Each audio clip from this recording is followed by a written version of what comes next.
TAKABA, save the Jujutsu world! What's up guys, Hunter here, and here we are to do a breakdown and review of chapter 239 of Jujutsu Kaisen, which is known as Idiot Survivor. And, ironically enough, this could be in relation to, like, every single character that appears in this chapter. Like, I mean, technically not one character, but, like, all four of the major characters that appear in this chapter could all be classified in one way, shape, or form as idiot survivors. But we've got a lot, and I mean a lot to talk about, so let's not waste any more time and let's hop right into it. Editing me, ready, 3, 2, 1, go. What's up guys, Hunter here. Fun fact, I have it on me. I keep it on me at all times. And another fun fact. Did you know that 9 out of 10 sorcerers will fall to K, S, Kinjaku, Kinjaku Common Syndrome. They're all gonna be victims of his come. Not like that, but when he comes for them. I call him a back shot. Whatever, you know what Kinjaku's about. Don't look at me that way. But regardless, we open up in Iwate Prefecture, Lake Gosho Colony. This is interesting. The other colonies really never got much of a highlight. Like, it was Tokyo 1 and 2, Sakurajima, Sendai, and Tokyo 1 and 2, Sakurajima, Sendai. What's the 5th one? What? I think actually, was Hikari and Kajima also in the Tokyo colony? I think. Like, I don't even remember. Yeah, because... Yeah, it was, because Hajime and Akari fought in one of the Tokyo colonies, which Hana escaped from. And then Megumi and Itadori entered another Tokyo colony, where they fought Higuruma and Reggie. And then it was Sakurajima for Maki, and then it was Sendai for Yuta. So, yeah, we only got a highlight of 4 of the 13 colonies. So, it's nice to get mentions of them. Obviously, it's likely we aren't going to get too much expansion on them. I mean, unless we do get, like, a solid 4 to 5 chapter fight off of the end of this chapter. I don't really see us explore much of this colony, but then again, we didn't really explore much of the other colonies either. It's nice to just get another mention, right? Because this is one of the biggest mechanics. This was the big twist post-Shibuya. And don't get me wrong, the Culling games took good advantage of their different battlegrounds for different reasons. Like, obviously, Megumi's fight was very much battleground-based. Itadori's fight was very much battleground-based. Sendai was less, but that's just because of the drastic scale of the combatants there. Like, obviously, they couldn't just limit that to one battleground. That thing was massive, which even then was arguably battleground-based based on how much movement was done during that combat sequence. And even Akari versus Kashima was 100% based on where they were fighting, right next to the sea. So thusly, the utilization of a different colony with a different structure is going to be interesting. And I wonder how ultimately certain combatants towards the end of this chapter are going to end up using this special little space they're in to cause a little bit of havoc. But with that being the case, we meet a character who unfortunately doesn't even get a name. Like, I get it.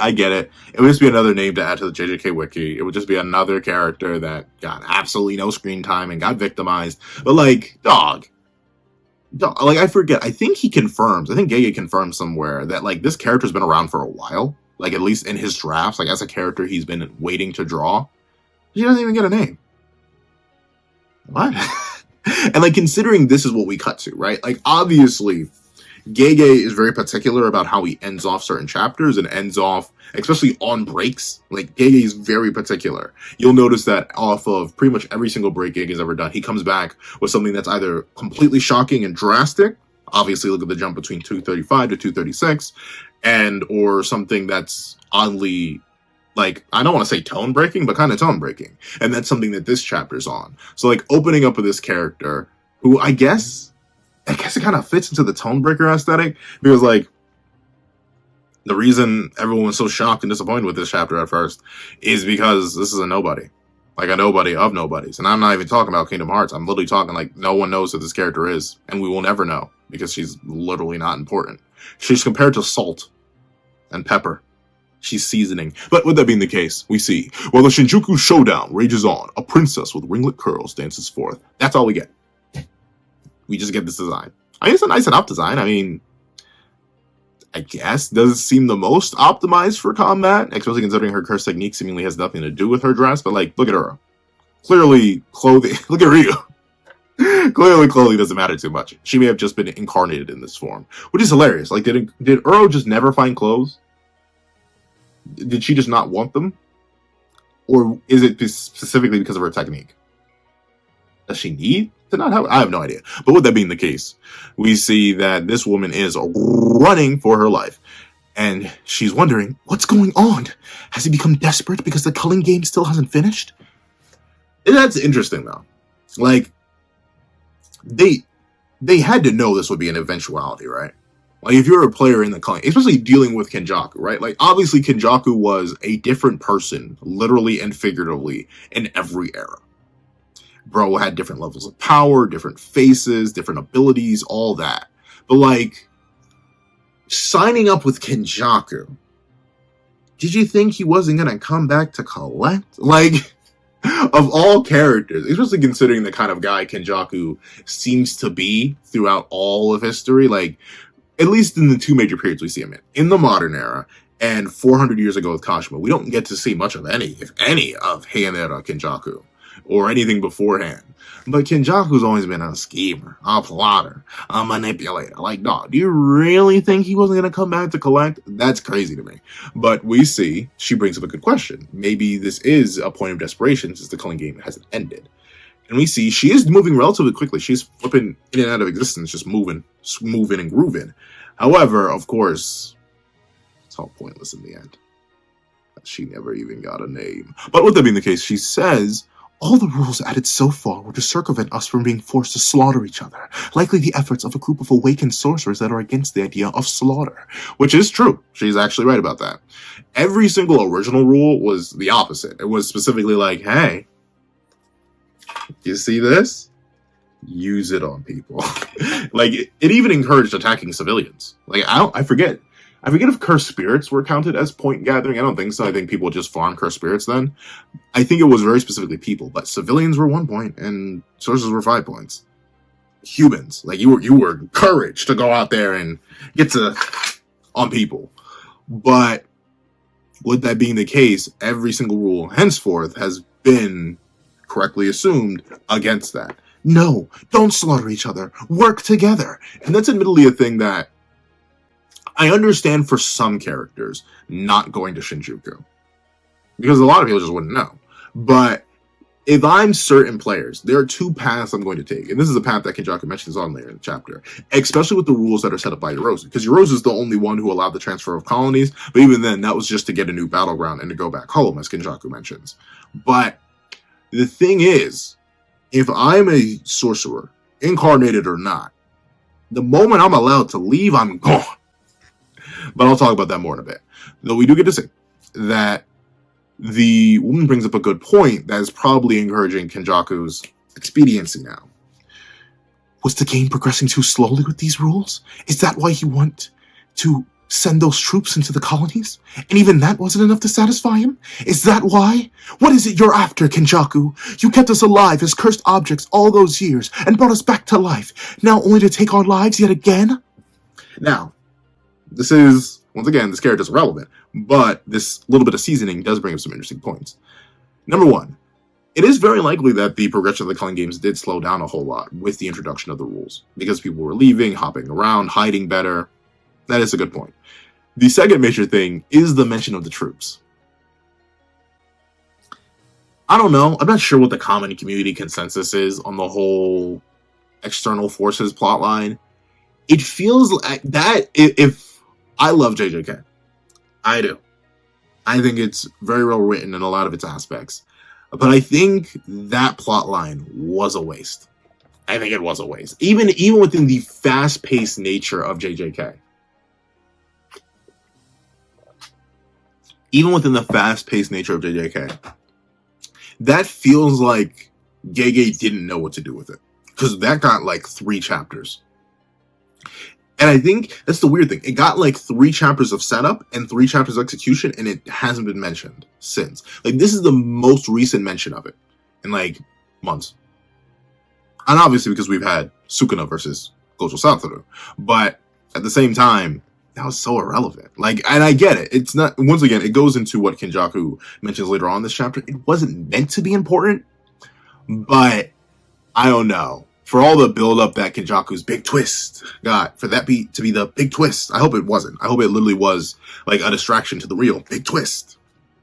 And another weird thing is, like, is no one reporting back? Like, obviously, the plan to capture sorcerers is not going all too cleanly. Like, what? I think the only successful one they've gotten was the helicopter guy, and what's that girl that was with Megami? I forget her name. She had the scorpion ponytail, and she wanted a knight. Her. I think those are the only two successful capturees that we've seen. And obviously, there have been more off-screen. But, like, relatively speaking, I'm assuming many sorcerers have perished, especially at night. I am shocked, just a little bit, that certain forces didn't decide to lay down the smackdown hammer on Japan yet. Like, I think if anything, now would be the time, considering the danger that Japan is now being presented as through the utilization of cursed energy and sorcerers. That's an interesting thing. I wonder if that's going to be brought up at all. Especially considering, like, Yuki even mentions, I think it was Yuki, mentions that, you know, certain groups on the planet probably wouldn't like, you know, Japan monopolizing a certain new source of energy. And on top of that, certain groups on the planet wouldn't like the possibility that Japan could, you know, do dastardly things with these superpowered creatures known as sorcerers. So the fact that there isn't a sun or two in the sky is actually kind of crazy. But presumably, I don't think Gege's going to take that route. Like, Gege's dark, Gege's twisted, but that would be very dark and very twisted. Though it would be cool to see Sukuna or any character just, like, face tank one of those things. They just be like, another sun. And just, like, extend their hands out to it and just get, like, boom! And then just RCT it back. That'd be cool. But with it being the radiation poisoning would probably do something bad, though. With that being the case, though, we do get to see that an interesting statement's made. This is one I do want to see the official translations for, because it sounds weird, but at the same time, it doesn't sound too wrong, because it matches up with other weird statements in the past. You kept us alive as cursed objects all those years and brought us back to life, now only to take our lives again. It's that first section before the ellipses that is what really matters to me. Because obviously Kenjaku is going to come slaughter y'all. It's the Culling Games. Even if Kenjaku wasn't really doing something for his very specific plan, the point of the Culling Games is to cull. Like, horror. Someone's going to come get you eventually. But this part that gets me confused is you kept us alive and then brought us back to life. Now, unless they're on some Life Plus subscription, that doesn't seem to make sense. How can you be alive and yet brought back to life? It would make more sense if it was something like, you kept us stored as cursed objects and then incarnated us again into these new lives. Maybe that's how it's supposed to come across, but it feels weird. But at the same time, there are statements, specifically I'm thinking of the Choso statement against Naoya, where it was stated that Choso had been holding his technique for 150 years? But at the same time, Choso only just recently got a body. Like, I think literally within 2018, the same year that JJK's been going on. So how was he honing his technique as a CW? And I ain't talking about the Flash? I don't know. I really don't know. It feels weird that that's mentioned. Is it like, is there an afterlife, or I guess a before life for the case of Choso, where they were kind of just chilling for a long time and then they were reincarnated back into the new world? I don't know. We know there is, at least based on 236 and weird interactions earlier on, like Nanami's interactions with Haibara, there are weird things with the JJK Afterlife. It does seem to be an actual tangible place, or not tangible, but it does seem a place where people can go. So the return and resurrection of these people, I wonder. I really do wonder. However, of course, this woman's asking questions, but remembers, or I suppose fails to remember, that she's no more than a grain of salt on a rather unsatisfying meal, as Kenjaku very quickly clarifies. If the flavor is lacking, add some spice. If it's strong, then keep it coming. All of you are as insignificant to me as seasoning and water. I have no attachment to any of you. Now, admittedly, the water part feels a little bit weird. Like, Dog, you can only go 3 days without that stuff. You need some sort of liquid in you. But the seasoning does seem apt, right? Especially considering what he reveals about how he feels about awakened sorcerers later on in this chapter. Seasoning is very apt. Like, personally, I do like to season my food. I love some good seasoning on my food. But I can eat plain eggs. I can eat plain bacon. Plain food in general. But a little seasoning, a little extra spice, yeah, I don't really respect it all that much. Obviously, Kenjaku's in a different league than I am. Literally living for nearly 2,000 years, maybe even more. Sure, Druv is the oldest sorcerer we know, but that may not make him actually the oldest.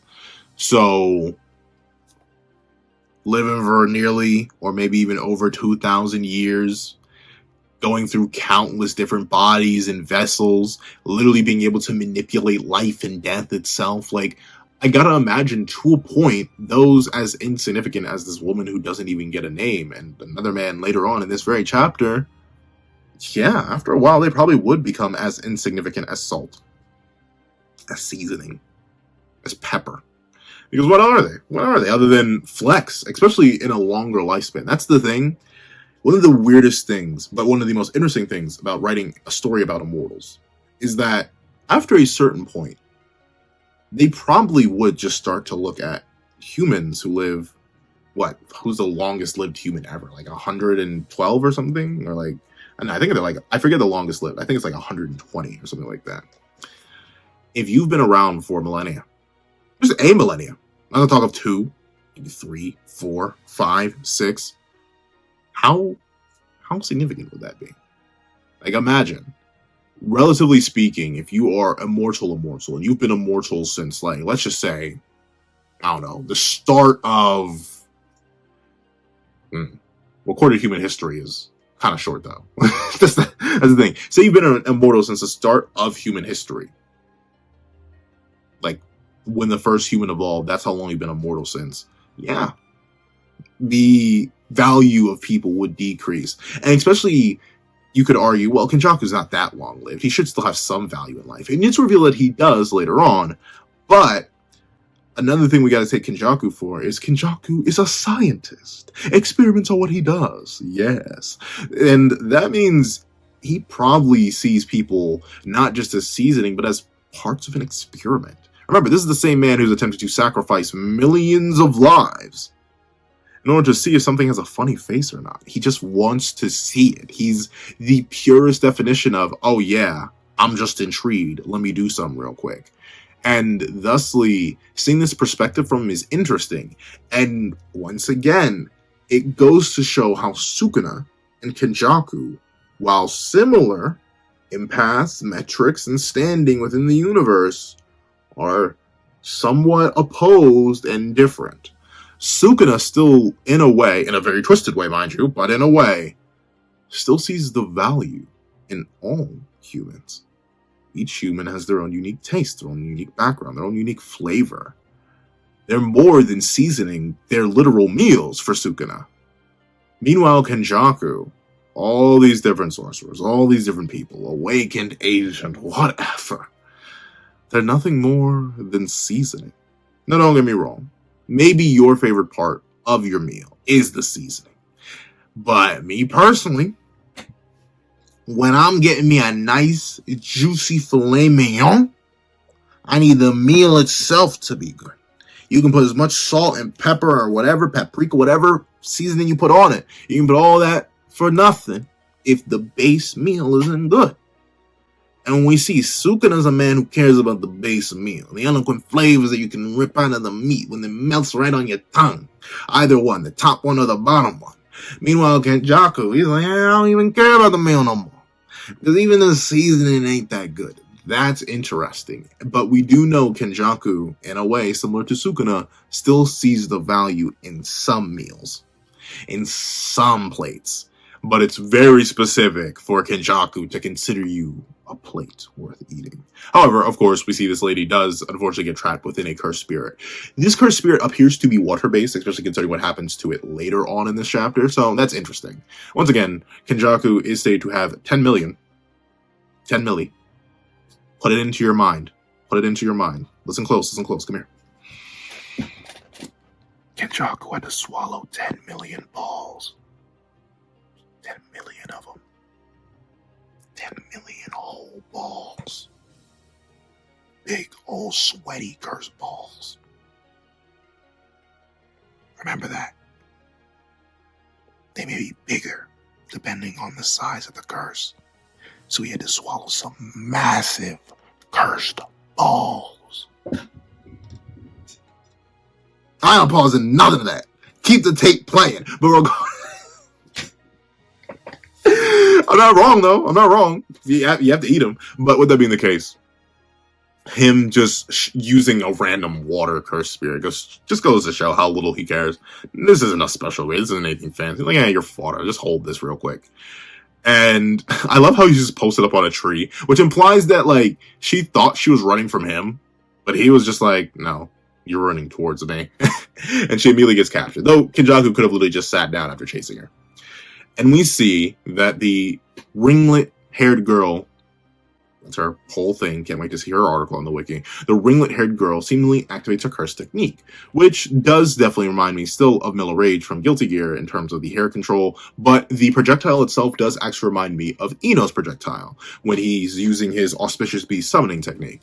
Though, unfortunately, yeah, she's not gonna hit Kenjaku. It's just not a thing.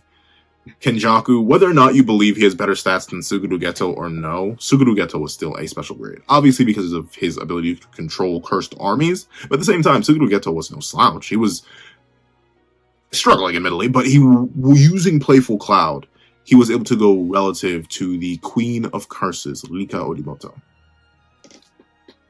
And arguably her strongest variation, where she was hyped up on, I need to help you to juice, and was actually still holding Rika's soul, and wasn't just the slivers of soul that are left over in Rika. So, yeah, unfortunately, our ringlet princess here never really stood a chance. And we see Kenjaku is like, oh, fine, you want to start attacking me? Hold this. And the amorphous water construct that was slowly suffocating her, as we see here, begins to solidify, and then instantly solidifies into a block of solid ice. And Kenjaku says, be that as it may, I can't help but feel somewhat wasteful.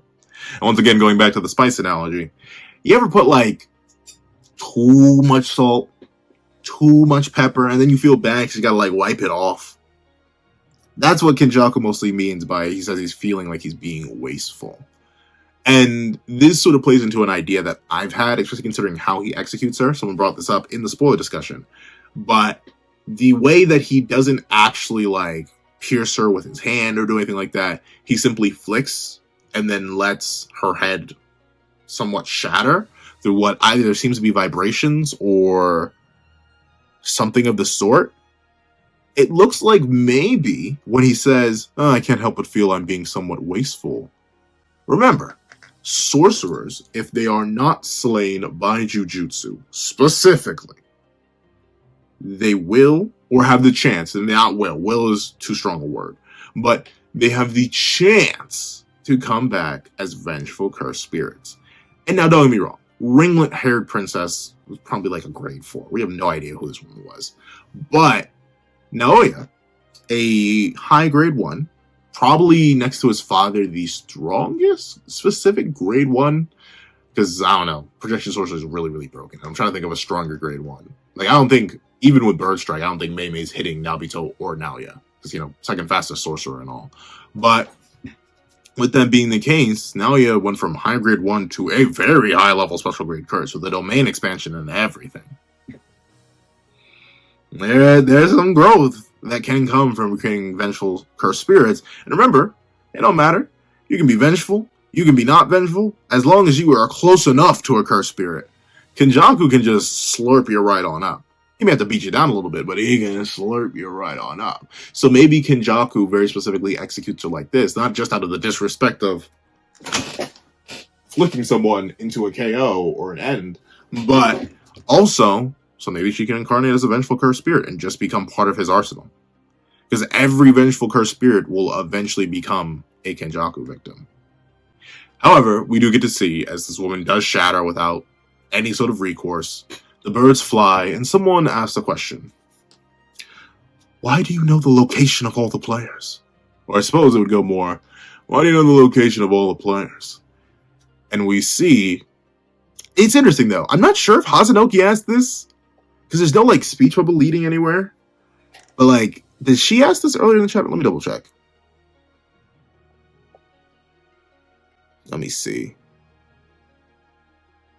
Yeah, I have no idea.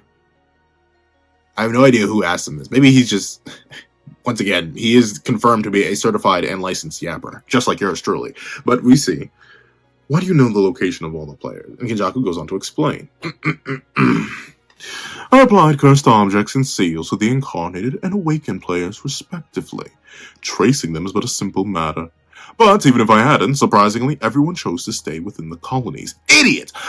Well, I suppose there really was no reason to leave. Being hunted down or having to adapt to society are good options either way.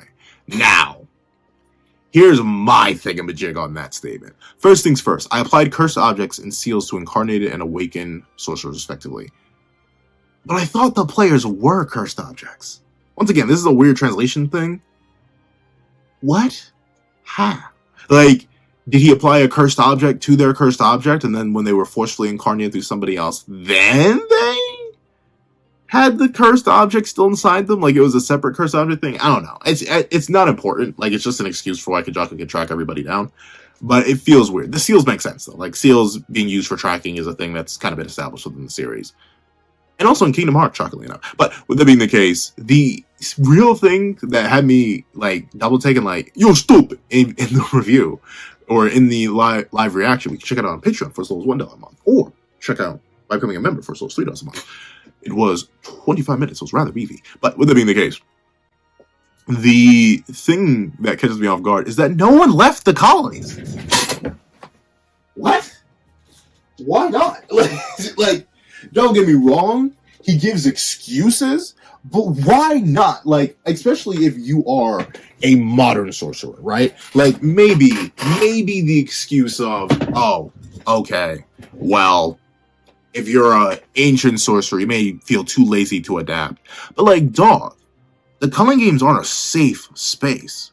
And dog, if you are a sorcerer from the past, leave the colonies and take over your own little part of Japan. Or leave Japan and take someplace over. Like, most civilians wouldn't be able to stop you. Remember, Helicopter Man was eating... He was eating rounds from a 9MM. Like, bro was him. Helicopter Man. Helicopter Buddy was out here styling on full-grown adults who are militarily trained. Dog, if you're an ancient sorcerer, leave and do some serious damage somewhere else.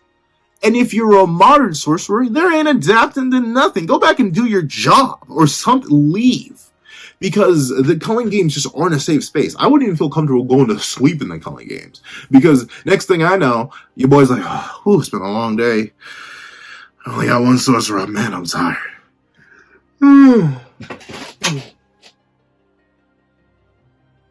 Someone comes along while I'm, oh, perfect, he's asleep. And just immediately drops me when I'm not. I actually jabbed myself a little bit hard there. I felt that in my sternum. But legitimately, dog, it's not even safe to sleep in there. Just vacate. Like, I get it, for the longest time it wasn't an option. But remember, they had a whole month. Satoru got released on the 21st of November, I do believe. Dog, it's the 25th, I believe. Or 24th. Is it Christmas Eve or Christmas? I forget. But essentially, they had a whole month of Yorozu's new rule that you can leave the colonies. Why wouldn't they leave anyway? And I get it, right? Maybe they want to stay close to the colonies because if they leave the colonies and they slaughter somebody, they may not get points. And the original rules are still in place. The reason point transfer and confiscation... Well, no. The reason point transfer was added was to specifically avoid having to slaughter people, as the Ringlet Curled Girl mentioned. But... naturally, you still had to worry about the confiscation rule. That if you didn't get points within a certain period, then bada bing, bada boom, confiscated. But then drop in every once in a while. At least leave the barrier. Maybe I get not going overseas for the fear of that. I get that, but stay out of the colonies, bro. Like, make it more difficult. And don't get me wrong, I perfectly see why Gege introduced this excuse, because that's what it is. It is an excuse. It's specifically so Kenjaku didn't have a harder job. So Kenjaku didn't have to leave the nation or go outside the colonies. It's specifically to make it easier for Kenjaku, because nobody in their right mind would actually stay in the barriers once the option to leave the barriers has been established. Like, dog. And don't get me wrong, I know to be a Jujutsu sorcerer, you have to be a little bit loopy in the first place, but dog. You mean to tell me no one left? And obviously, there's likely a very low number of players left. The Culling Game's been going on for a while. And Kashimo himself had, like, cleared out a majority of his colony, which was Tokyo number 2 or 1. It was one of the Tokyo colonies. So, obviously, there were very likely some very overwhelming, powerful sorcerers in each colony that had drastically no numbers. But considering Kenjaku still does have to go around, it is so bamboozling to me that not a single person, he literally says everyone chose to stay in the colonies. I wish he had said, like, everyone but a mere few, or some, like, you gotta be kidding me. You're telling me no one left? Come on now. But, with it being the case, we see that a certain someone, a fan favorite, everyone's favorite character, way better than any filth that happens to still exist, like a disgusting thing that apparently can still cry, but doesn't even deserve the right to that. Doesn't even deserve the right to life. You know who I'm talking about, that filth panda. But with it being the case, the fan favorite legendary character who everyone remembers from his very specific extended battle comes up and says, he's long gone. Living this long has gotten to you if you're starting to talk to yourself this much. And Kenjaku, recognizing the Omega fan favorite character, is like, oh, it's you, Omega fan favorite character. Kenjaku goes on to say, the point notifications are switched off. I wonder why. It feels so weird. Like, why is that a thing? I mean, I don't know. I know, once again, just weird things to focus on, but, like, did the Kogane turn that off, or did Kenjaku turn that off? Did he just threaten them? I'm tired of getting the point notification. Shut off, or else I'll end the Culling Games. And the Kogane were like, okay, fine, we'll shut it off. But it seemed like Kenjaku's noting it separately. So, like, were they just, like, bored? Like, I don't feel like appearing anymore and saying this. And that makes me wonder, how many points does Kenjaku have now? I wonder. What would that be in the case? We see Kenjaku say, it's only because my circle of friends keeps shrinking. Bro's like, I gotta talk to myself. There's no one else to talk to. And, I guess, yeah. But with that being the case, we see that the man, the myth, the overalls man himself, Hazanoki, has returned. Oh, my favorite character in all of JJK. And don't worry, I am definitely memeing a bit. But I actually do like Hazanoki. Why? I have no idea. I cannot tell you. I just think he's neat. Like, his design isn't one of my favorites. His ability isn't one of my favorites. I just think he's neat. I just think he's very neat. It's to the point where I remembered his name. I remembered him on site. A lot of people didn't. And I don't blame him. He literally had, like, maybe one chapter total screen time. And I'm talking total. Like, you have to compile all of his individual appearances up. He did have about that much.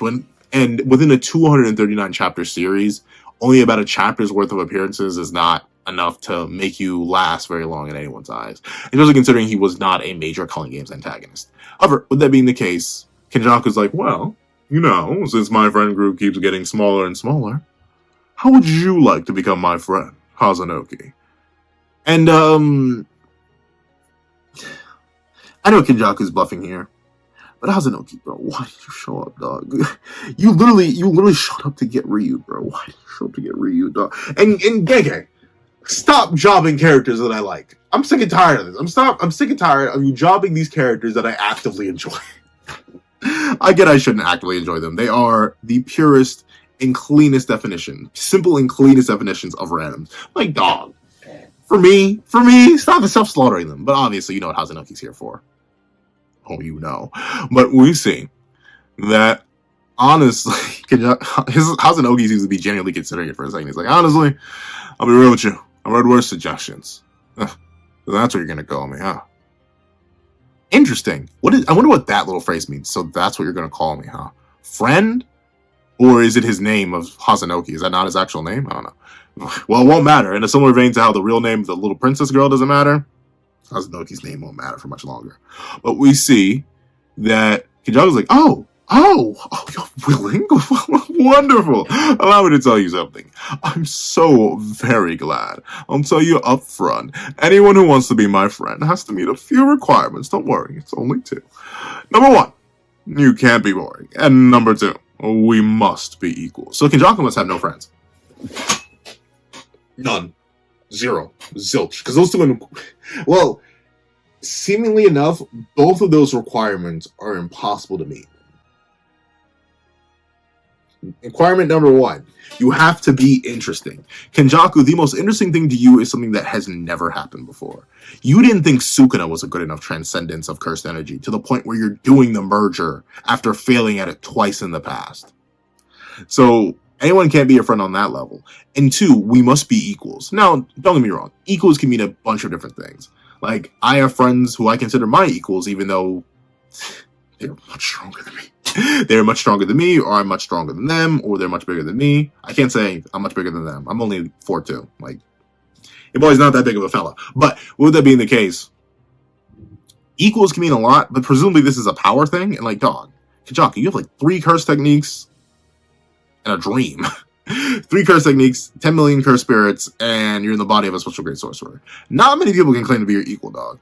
So this is not impossible. And those who aren't claiming you're equal, but are your superior, can't be your friends because they aren't equals. So he isn't friends with Sukuna. He isn't friends with Urarume. So like, Kenny, my boy, let's pop it.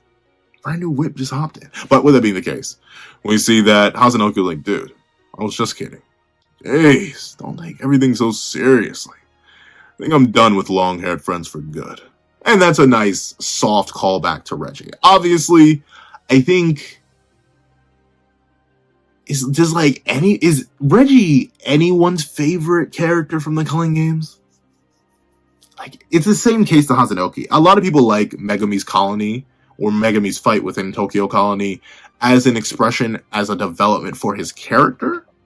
But like, antagonist-wise, I'd have to say, of the main ones, outside of maybe like Naoya, Reggie kind of was the weakest one, character-wise. And it may not help the fact that his design and his ability, while cool enough, were not as cool as even Curse Naoya. Curse Naoya had a really cool design, and Curse Naoya got a domain expansion, and Curse Naoya was an extension of a character with an already really cool base ability in projection sorcery, and an already established personality. Meanwhile, Reggie needed to be set up, fall, all in the span of like 6 chapters. So, yeah, Reggie ultimately suffers a lot, but I do like that Hazanoki does still put reference to him, which is nice enough. And we do get to see that Kenjaku's like,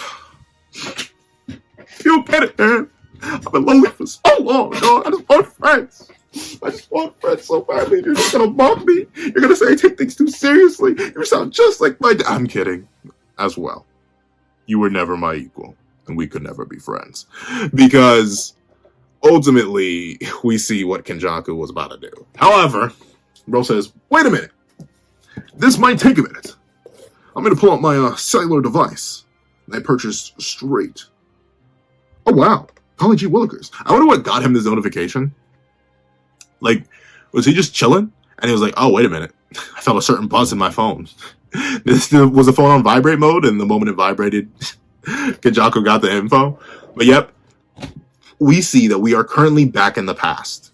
Not too far in the past. Presumably the Kashimo fight lasted like 5 minutes at most. And remember, by the time we see this, Sukuna is already like saying, thank you, Satoru Gojo. I'll never forget you as long as I live. So before the end of this interaction, before the end of their battle, Kashimo is likely on the battlefield and activated Phantom Beast Amber. And then he doesn't last much longer after that. So presumably the real battle that's set up at the end of this chapter will be coinciding with Higuruma and Itadori versus Sukuna, meaning that those 2 fights will be happening concurrently, which is going to be very, very interesting. However, we do get to see that Kenjaku, in the midst of conflict, simply lays back and he's like, well, I'll be. He expanded the target of his technique. Now, I'm not sure if he heard Sukuna say that, because I mean, the crow does seem close enough. I do legitimately believe this is Mei's live stream and not one of Kenjaku's own curses, just because Kenjaku seems like that kind of fella. So, interesting. I wonder if he knew that was something that was possible the entire time, or vice versa, that he just heard Sukuna say it. Either one is interesting. However, we see that he laughs, and I'm not sure who he's referring to here, because before it was mentioning Gojo very specifically in the rough translations, but here it says, huh, well, aren't you enjoying yourself? So he could be referring to Gojo's smile at the end, where he's like, oh, he curses my senpai. Oh, he said I did a good job. He'll never forget me. Oh, I love it. He's so strong, he's so beefy, he's so girthy. Oh. He may be referring to that for Satoru, or he may be referring to Sukuna's big old grin on his face, as he finally had a battle that was somewhat interesting to him, even if Sukuna was not forced to go all out.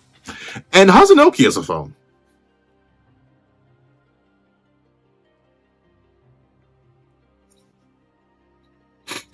Where? How? Where did he get money for? Well, maybe this is the body he incarnated in? But I don't know. Based on how he's dressed, unless he specifically changed clothes, I don't see a guy walking around with overalls and no shirt really having a phone like that. But admittedly, Hazanoki.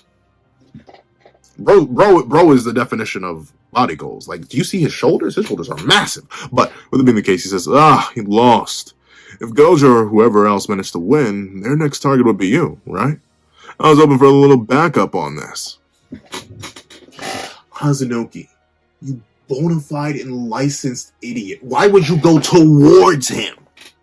Why? Especially if you knew this fight was happening, right? Because a big thing that I want to highlight here is that there is no reason for Hazanoki to have not gone and joined the Shinjuku crew. Obviously, the Shinjuku crew doesn't care who shows up. Like, Kashimo slaughtered 40 people.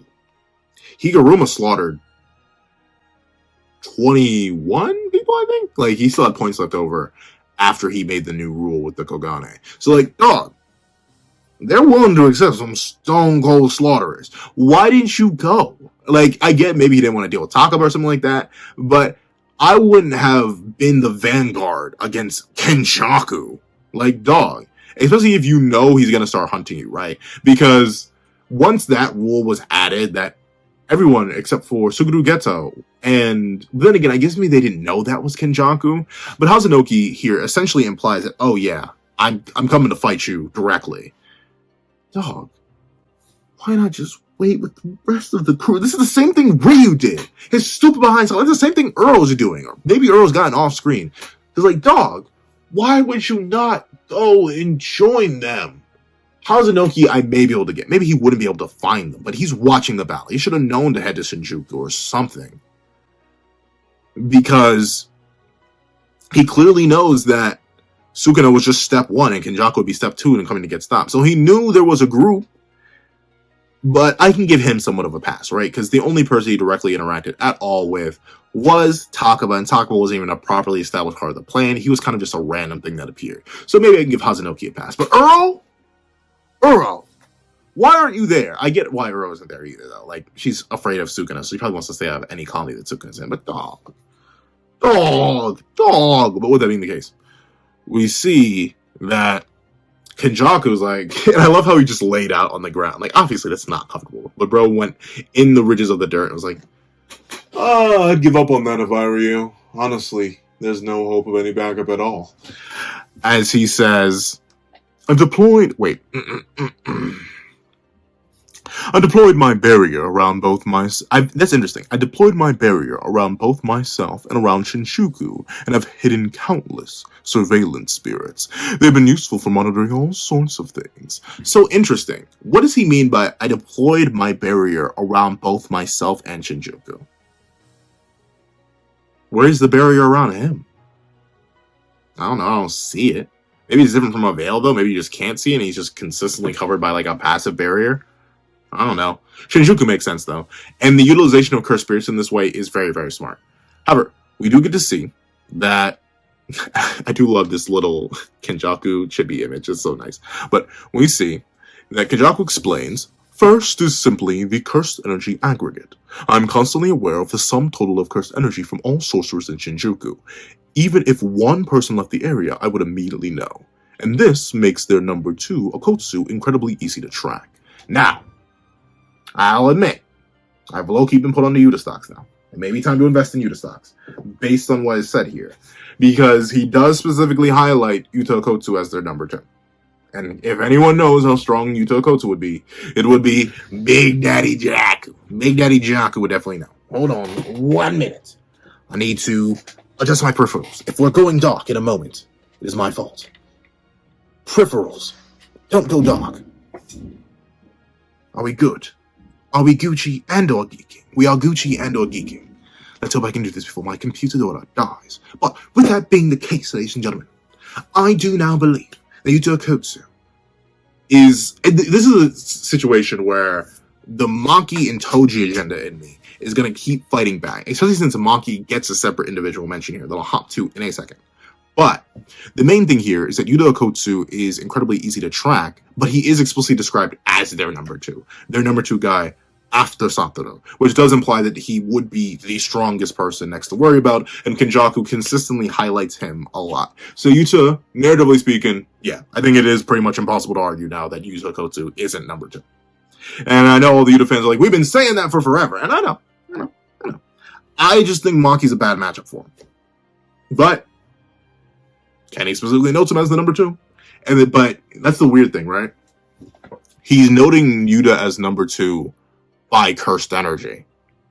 But he specifically notes number 2. That's the weird thing. Like, you can argue it's just a tracking thing. Like, yeah, of course Yuta would be the easiest to track. He has the most cursed energy there. And Kenjaku's specifically measuring who's in Shinjuku by the cursed energy total.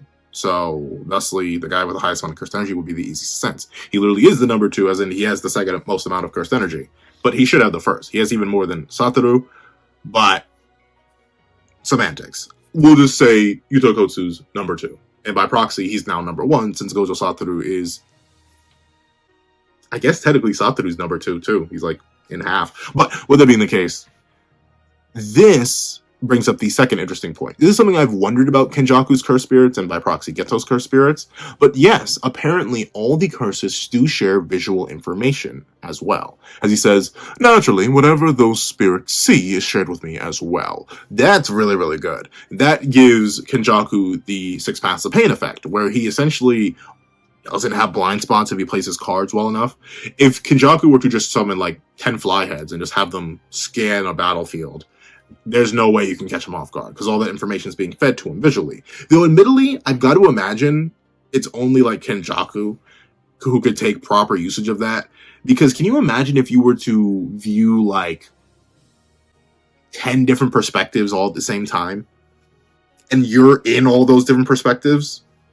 Like, imagine where you are right now. I'm not sure where you're sitting, but like, I'm in a room, and I can't imagine me looking forward if I could also see the back of my head, the side of my head, this side of my head, this angle of my head, this angle of my head, this angle of my head. That's essentially what Kenjaku's seeing if he has the cursed spirits all around him, plus his own unique perspective. That would low-key kind of break my brain if all that visual information was being fed to me at once. So Kenjaku, with years upon years of existence and countless different eyesights, he's probably used to it. Because it's interesting that this is only brought up now. Geto never mentions the ability to use or see the visual information that cursed spirits give. Though once again, I'll take, pushing the Maki agenda, Maki Toji agenda as much as I can. I do like that Maki's noted separately here. As he says, this allows me to keep track of the now awakened and physically gifted Zen and Maki, as well as Mei Mei's little brother with the ability to teleport, who I would guess is with them as well. So, the interesting thing is here, Maki's noted separate from the group, though this doesn't exclude her from being the number 2, because 1, Kenjaku knows about her, and 2, it's likely Maki's excluded because she has no cursed energy. She could just walk out. But that's what the cursed spirits watching there are for. She could just walk out and avoid the cursed energy aggregate, because she doesn't have any. The most cursed energy would vanish is like the tiny amount that's likely contained within... Actually,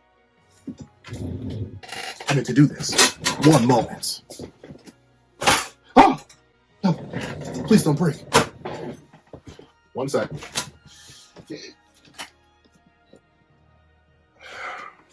Ah! I do not have the Soul Split Katana, but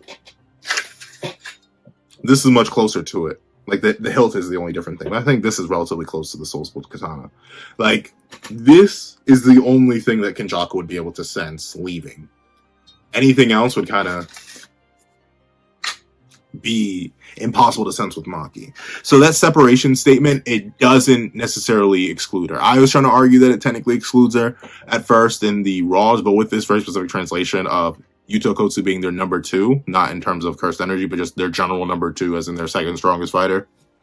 He's the second strongest fighter. I can't really disagree with that. And to be fair, I kind of always agreed. Once again, I'm trying to defend that Maki agenda. I do agree. Yuta very likely punches harder than Maki. Rika definitely punches harder than Maki. But speed-wise, that's my only thing with Yuta. He needs some more speed feeds. He definitely needs some more speed feeds. If he can get some more speed feeds, if he can get a statement about being above the projection sorcery duo, or at least relative to them in speed, whether it be him having projection sorcery or not, if we can get like a solid, like, proper statement and not just speculation about how much he was holding back in Sendai, like, was it stats? Was it murderous intent? Was it, like, can he really, is he, my main thing, is he really a whole perception blitz level above Ryu? Is he really that much higher above Ryu? It's so hard for me to tell. And I feel like he isn't. But then Maki's able to go relative with that same 15 finger, whose physical movements are unhindered. That's like better speed scaling than anything Yuta has to offer. And of course you have Maki, just with precog and everything, scaling above, and at least relative to the projection sorcery duo, and then above them through being able to deal with a stronger variation of the projection sorcery duo through Curse Naoya in his final form. So like there's just weird stuff speed-wise for Maki versus Yuta as a battle. Though it seems in terms of raw fighting power, which Kenjaku of all characters would know, Yuta is the second strongest. That is it. So it does make sense. So I will concede Yuta's Timothy. He slides up to number 1 when he was already my number 2. But with that being the case, we see that Hazanoki's like, you're telling me you've been walking around shaking in your boots? Quite the coward, aren't you? Now, admittedly, I was kind of getting gassed onto something, but I hadn't read the chapter yet. I was on a live over on TikTok. You can check me out over on that guy with the TikTok. Link down below if you want more Pendle content literally every day. I try to post 4 videos a day over there. They're 1-minute videos though, so obviously you're going to get more content here in terms of length and girth. I mean, I say it like that, but it's accurate. With that being the case, we do get to see that Yuta fans were trying to use this to say that, oh, well, without Kenjaku refuting the idea that he's scared of fighting the Yuta, they try to specifically use this as a Yuta thing, but it's clear that Kenjaku isn't just referring to Yuta when he's talking about worrying about fighting them all. He's worried about fighting them all, like not just Yuta, but Yuta, Hikari, not Kenjaku, Yuta, Hikari, Maki, Itadori, Higuruma, like he's worried about fighting that whole group. And don't get me wrong, I still think that Yuta's gonna get domain diffed if he tries to fight Kenjaku, but with Kenjaku saying here that he's feeling a little bit cowardly as he simply laughs and says, huh, it's just between us two. Anyways, and then he goes to do what he does to Hazanoki. I mean, maybe you could argue this is just Yuta slams Kenjaku because Yuta's noted separately, but then Maki would slam Kenjaku since Maki's noted separately, and then Ui would slam Kenjaku since he's noted separately. And oh yeah, Ui having a teleportation technique. That's pretty much hard confirmed here. Nice, that's good. It's good for him. That's a very useful ability. Once he gets older, maybe he can use that in like a more offensive way rather than just being a taxi service. But of course, all this talk just for Hazanoki to get yeah, he's not gonna do too hot. As we see a countless swarm of cursed spirits all lunge towards Hazanoki. And we see that he goes and gets ready. As Kenjaku says, did you really think that you could fight me long enough for the cavalry to come? And that's my thing, bro. Why? Especially since Kenjaku was destined to come to you eventually. There was no ifs, ands, or buts about it. Kenjaku was going to appear to take your life, as you should have been able to guess by the rules being implemented to end the Culling Games. Why would you go challenge him solo? Even if you thought the cavalry was going to come, why would you want to be the vanguard? Why did you think you were like that? I don't know. It feels a little bit stupid. But then again, Hazanoki, he probably isn't the sharpest spoon in the kitchen shed. But with that being the case, we see Hazanoki isn't about to give up easily as he tears out a tooth and throws it at the Cursed Spirit Conglomerate. And I don't know what's in his teeth, But jeez, it's a big old explosion. Like, that's a massive detonation right there. For a single tooth? For a molar? Like, that's crazy. That's one of the biggest detonations he's ever done. Before, he had to use, like, he threw a tooth with gasoline, and it didn't do a detonation that large. Like, hiding behind doors was enough to suppress that explosion. But nah, this one, like, raises a whole chunk of the forest. This is like a Season 1 Mechamaru feat from one tooth. Very impressive. But, of course, Mr. 10 million balls over here has more than enough curse spirits to spare, and another one comes in. And we see that as it goes to, speaking of sucking balls, I mean that in the nicest way possible.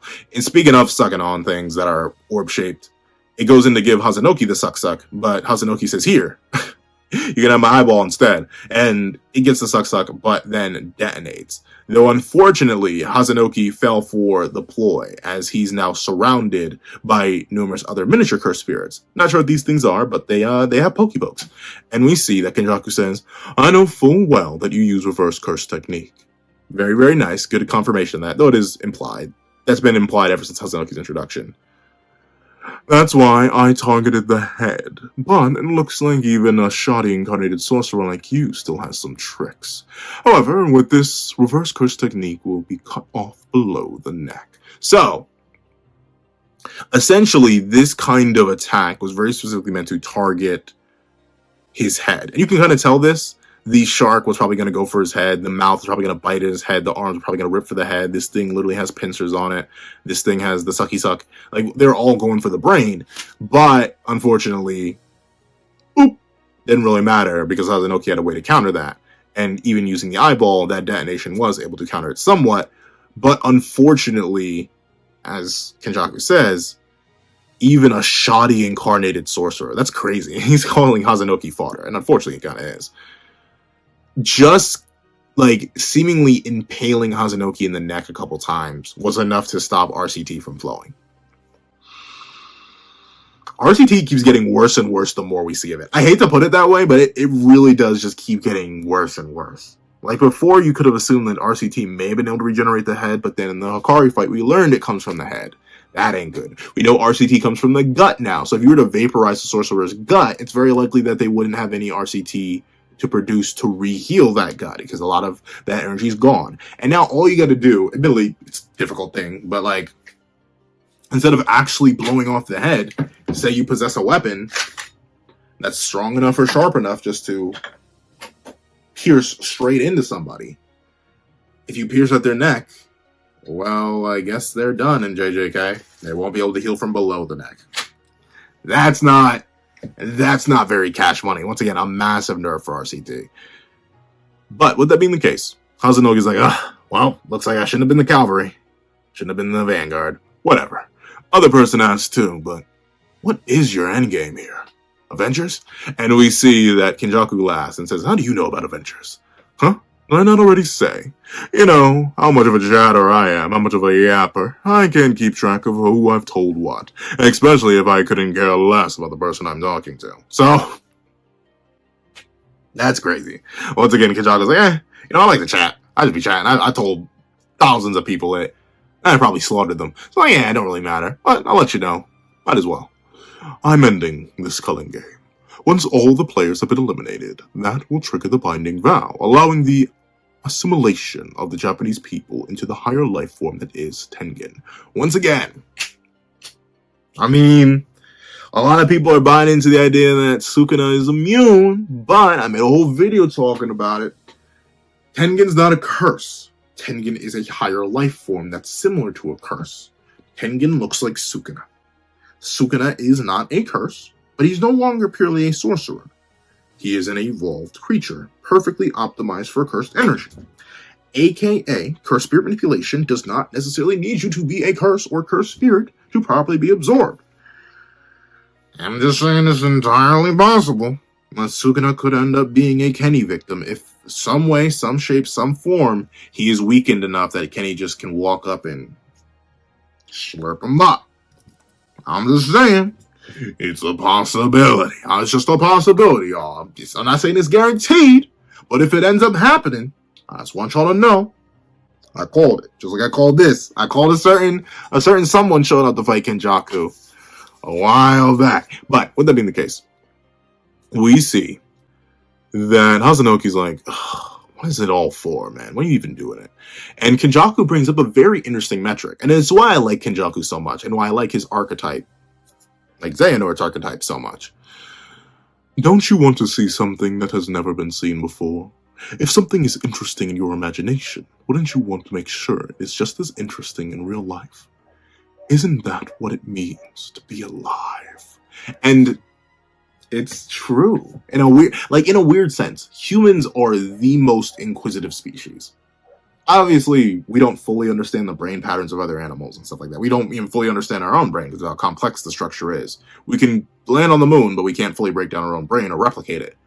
But we, as far as we know, we are the only creatures on this planet that ask the question of why am I here? We're the only creatures on this planet who are still admittedly very heavily guided by instinct, but not bound to it very strictly. Animals, plants, single-celled organisms, they are all bound to their instinct, which is to reproduce, eat, survive, all that good stuff. And sure, we have those same instincts and we follow them pretty faithfully. A lot of our goals are all towards that instinct. But inherently, the reason humans eventually went to the moon is because we are inquisitive. We are things that want to learn more about the world we inhabit, and maybe see things even beyond that world. If humans were so satisfied with the existence we have here, we would not be attempting to figure out if we can live on the moon, or live on Mars, or anything like that. We wouldn't be attempting to leave the planet, but we, like Kenjaku, as humans, are so interested in things that we imagine, things we cannot see, things that may exist but we simply don't know yet. That's why the concept of aliens or other worlds that we could hypothetically live on, it's so intriguing to us. Kenjaku, in his basic nature, despite how far he's come as a creature that is very much less human, to the point where he sees other humans as no more than seasoning, in his most basic core, he still is a person. He still is a human who's doing it all for the sake of science and his own imagination. That's why I like him so much. Because admittedly, I don't see things the same way, but I'm also a guy who's very interested in things that are unknown. The bounds beyond what we know is real. Higher dimensionality fiction in of itself. I'm very interested. And just wanting to see it. Well, I wouldn't do it myself. I can kind of relate with the idea of wanting to know what I do not know. Especially for a sorcerer as ancient as Kenjaku. And I do love how Gege portrays him as oh so monstrous here. This transcendental creature. I love it. But we see that Hazunoki is so bored and so disgusted with Kenjaku. He's like, that's fine now. Why not just look at your own dump in the morning, you ball swallower? And for that, Hazunoki falls. Once again, unsure if Kenjaku whipped this out on him, or if Kenjaku just dropped him. No idea. Regardless, I don't think we're going to see Hazunoki back as a vengeful cursed spirit, which is unfortunate. I kind of would like to see his powers amplified by cursed spiritdom. But, of course, we see that Kenjaku's shocked. He goes, huh? For real? Which, ironically enough, we talk about Kashimo and Sukuna being parallels to Gojo, and the fact that they're the strongest of their respective eras. But doesn't this, for real, remind you of someone? Someone who broke fate? Someone who liberated Kenjaku and allowed him to walk down this path? This reminds me of Toji Fushiguro. Toji Fushiguro, who ultimately ran into a certain someone who took his life. Because, for real? He runs into the man who sings, coming from afar to Hakodate, is singing his heart out. TAKABA Fumihiko has arrived, singing a hearty tune. And, of course, Kenjaku's like, dude, fun fact, we're Niwate. And I still think it would have been so funny if, the two had just magically transported to Hakodate, just because just because Kenjaku, no, because TAKABA found it funny. Like, they just appeared in Hakudose, and Kenjaku was like, what the heck? You remember, he's a reality warper. And we see, like, Kenjaku's shocked, because he's like, he came here by himself to fight me? There don't seem to be any crows, so Mei is not watching. For him to just appear without a change in the cursed energy total, was it her brother's technique? I can't make heads or tails of why they chose him. A little unsettling, but... And he just goes to immediately gank him, which is smart move. Just immediately execute. He's just 5 more points. In Kenjaku's perspective. Though this does bring up a very interesting idea. If TAKABA was sent here alone, very specifically, to deal with Kenjaku very recently, as to the point where it was Ui's teleportation that brought him here, and that's why Kenjaku didn't notice the shift, even though mentioning he would notice any shift earlier. That could mean that they know TAKABA's technique. They know. What about the comedian? Because why else just send him? Why not send Maki? Because Maki doesn't have a time limit. Why not send... Well, Yuta makes sense. Once again, saving Yuta to fight Sukuna is the most logical choice, while he only has 5 minutes. If Yuta had a limited time, then I'd say send him to take care of Kenjaku and then go take care of Sukuna. But he only has 5 minutes, so sending Yuta, or not sending Yuta just yet, makes sense to me. But for them to send TAKABA alone so confidently through Ui's teleportation, this isn't what I thought would happen. It's just TAKABA strolling up and finding Kenjaku naturally. He just left. No, they specifically sent TAKABA. Maybe TAKABA knows his technique. And maybe that's why him singing there didn't actually do anything at first. Because he was like, oh, well, I didn't find that funny. Because he was trying to find it funny. If TAKABA knows, that's the thing. Either TAKABA knowing his technique is a massive buff, or it's a massive debuff. Because if it could be a debuff, because it's hard to find things funny, genuinely funny, on purpose. It's like force that. Sometimes you're just genuinely funny on accident. But maybe TAKABA, being a comedian, can genuinely make himself believe that everything he says is funny. Everything he says is a bar.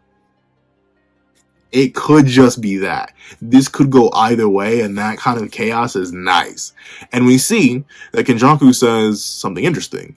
I don't have much interest in the Awakened players. I really only did to bulk up the numbers. Perhaps with the exception of Higuruma Hirumi. He alone has potential. And that's interesting. So Kenjaku was paying attention to the other players, specifically Higuruma, because of his massive exponential growth, to the point where he does respect Higuruma as a person. Once again, he sees Higuruma as a meal worth knowing about. But Incarnated Sorcerers in general, or Awakened Sorcerers, no, he didn't care. Which is interesting. Once again, it makes me question why Kenjaku did certain things. Like, obviously he says to bulk up the numbers, but why risk it? If you didn't know the kind of techniques that they would awaken to, that was super duper risky. He could have awakened monsters, demons, and beasts for all he knew. And it's the same reason why I wonder why he revived Angel. Like, why would you do that? For what reason would you revive someone who can negate curse techniques? Well, why would you do that? I have no idea why he did that to this day. But Kenjaku, he's the smartest character in the entire series. And at the same time, he is a bona fide, certified, and licensed idiot. So, like, there can always be both. And we see that, of course, little cursed entourage won't do nothing. As TAKABA says, hey, you monster! You trying to get rid of me? That's it. The gloves are off. No more Mr. Nice Guy. I'll have to throw you in jail. I love it. Perfectly unharmed. He's just angry. And Kenjaku's face here is perfect. Everyone's seen this face by now. It's so beautiful. But of course, he says, what in the world was that? I've never had this feeling before. It wasn't that my attack didn't work, but it was forced into not working, which is interesting. One of the biggest questions about TAKABA's technique is how does it make him pseudo-immortal? If his technique is about bringing funny things into existence, someone brought this up in the comment section of the spoiler discussion, does it mean that he's using RCT to make himself accidentally immortal and accidentally fueling his technique as he's doing it to the point where things he does not find funny are erased from existence as he finds things that are funny being brought into existence? Like, he erases phenomena that he does not find funny, which he wouldn't find almost being executed funny, and thusly he's accidentally using RCT. And once again, maybe TAKABA's accidentally a transcendent being. And I say that, I know that sounds so weird, but why wouldn't Kenjaku notice the shift in cursed energy? If Takaba's technique, unless Takaba is shockingly, amazingly efficient and has little baby amounts of cursed energy, Takaba's ability should take loads of power to maintain and use properly, you would think, but seemingly not. To the point where Kenjaku doesn't even notice, and Takaba's never had to worry about running out of cursed energy. So it's entirely possible Takaba has subconscious RCT and is fueling his own technique with RCT to accidentally make himself immortal on his own. Or you could just argue he would find it funny if no attack did any damage to him. That would be the alternate scenario where he's just like, oh, wouldn't this be hilarious if nothing could harm me? That could be it. So it could either be accidental use of RCT, or it could just be the fundamental properties of his technique, even if being used subconsciously. And it's interesting how Kenjaku mentions that his attack did work. It did land. He did not whiff. But reality itself shifted to the point where it was forced into not working. That's an interesting interpretation. So Takaba can take damage, but if you don't execute him, maybe, then that damage can be ignored or negated or forced into not being damaged at all. Very interesting. And we see that the chapter ends off with a declaration. There's all sorts of exciting things in the world, but the number one spot has to go to when a side character absolutely steals the show. Kenjaku chuckles and says, that's for sure. This is an ugly drawing of Kenjaku, though. I don't like this drawing of Kenjaku. Something about his neck, something about his mouth. I don't know. This is a weird drawing of Kenjaku. But Takaba takes the stage, and apparently this is a reference to something. Very, very nice. If you couldn't tell, like I said, there's a bunch to talk about, and I really, really like this chapter. Obviously, I get why everyone was disappointed in this chapter, but I love Kenjaku. Getting more Kenjaku is great. I love more Gege character designs. That's fantastic. A character who I never thought I was going to get to really see do anything again. Hazanoki got to come back and job, admittedly, but hey. Nothing like some good job, and overall, a very, very W chapter in my mind. However, if you somehow made it all the way to the end of this crazy, crazy video, please do me a favor and leave Kenjaku the No, that's way too long. Cursed balls. Just leave cursed balls. No, because cursed balls is too easy. People may say accursed balls. Accursed balls. Make it one word.